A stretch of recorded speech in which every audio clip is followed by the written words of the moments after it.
કે ગાયનું કામ એને રખડતા નહીં મૂકવાનું કામ એ ગાયોના રખેવાળનું છે, ગાયો રાખનારનું છે.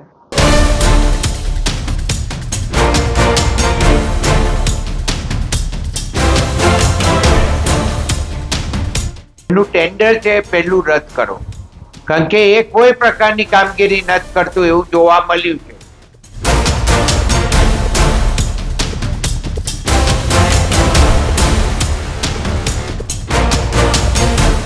નડિયાદ મહાનગરપાલિકા વિસ્તારમાં છેલ્લા ઘણા સમયથી જાહેર રસ્તાઓ ઉપર રખડતા પશુઓનો ત્રાસ એટલો વધી ગયો છે કે સામાન્ય નાગરિકોને જીવન જીવવું મુશ્કેલ બની ગયું છે. રસ્તાની વચ્ચે પશુઓ અડીંગો જમાવીને બેસી રહે છે, જેના જ કારણે અવારનવાર અકસ્માતો સર્જાય છે અને લોકો ઘાયલ થાય છે. પણ હવે આ ગંભીર સમસ્યાને લઈને સ્થાનિક ધારાસભ્ય પંકજ દેસાઈ પણ પૂરેપૂરા એક્શન મોડમાં આવી ગયા છે. કેવી રીતે એક્શન મોડમાં આવ્યા તે વિગતવાર ચર્ચા કરીએ, પરંતુ તે પહેલા જો અમારી લલકાર ન્યૂઝ ચેનલને સબસ્ક્રાઇબ ના કરી હોય તો તે સબસ્ક્રાઇબ જરૂરથી કરી લેજો. નમસ્કાર, લલકાર ન્યૂઝ સાથે હું મયુર મેવાડા.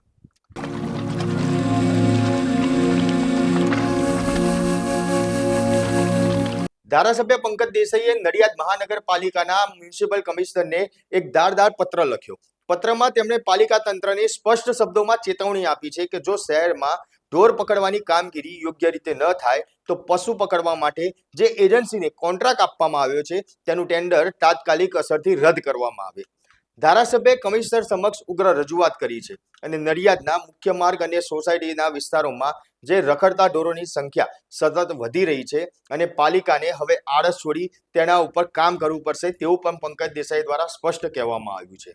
ત્યારે આ પત્રમાં ધારાસભ્યએ માત્ર પાલિકાને જ નહીં પણ બે જવાબદાર પશુપાલકોને પણ આકરા પ્રહારો કર્યા છે. તેમણે સ્પષ્ટપણે જણાવ્યું છે કે ગાયોને રસ્તા ઉપર રખડતા ન મૂકવી અને તેના માલિકને પ્રાથમિક જવાબદારી છે. જો તમે પશુઓને રાખો છો તો તેના ઉપર તમારી અંગત જગ્યા ઉપર વ્યવસ્થિત રીતે તેમને રાખો.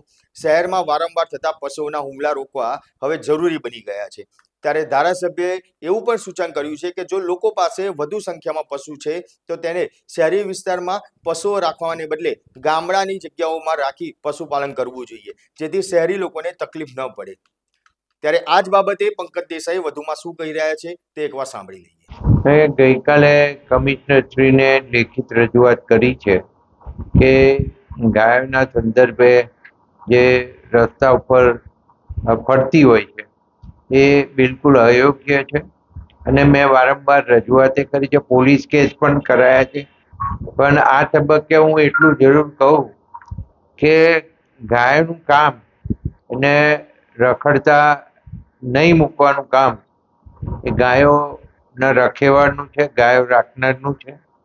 અને ગાયો જે લોકો રાખતા હોય એ લોકોએ એની જે જગ્યા છે એ ધારો કે 50x50ની જગ્યાની અંદર 100 ગાયો રાખે તો આખું અયોગ્ય બાબત છે.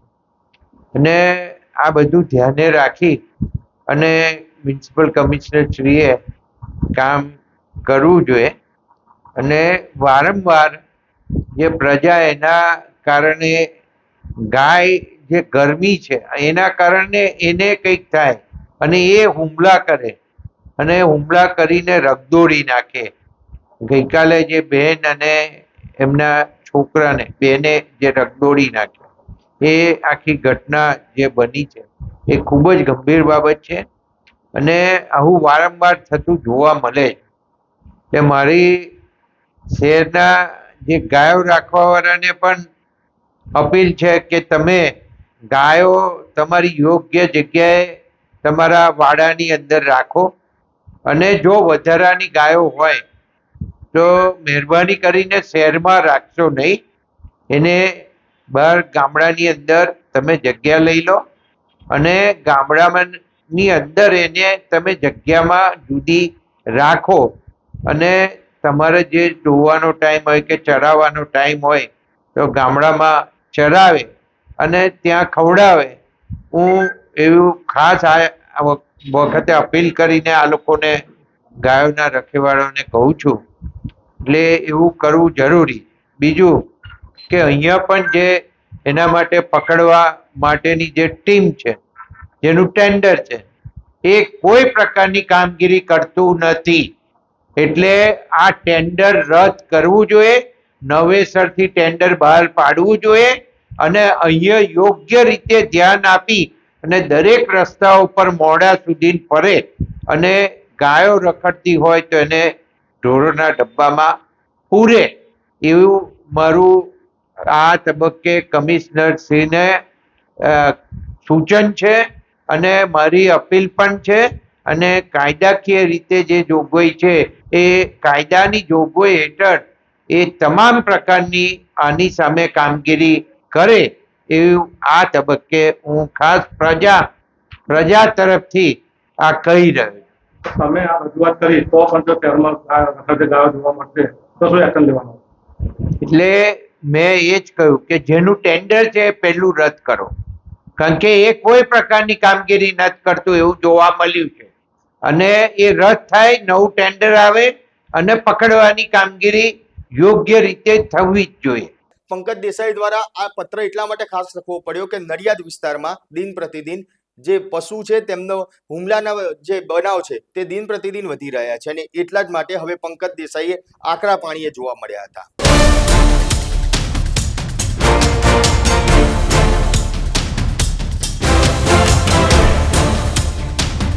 એક ગાય આવી લાલ કલરની અને એને મારા છોકરાને ફેંકી દીધો અને એને બચાવવા જતા મારી ઉપર બી ગાય ચડી ગઈ છે.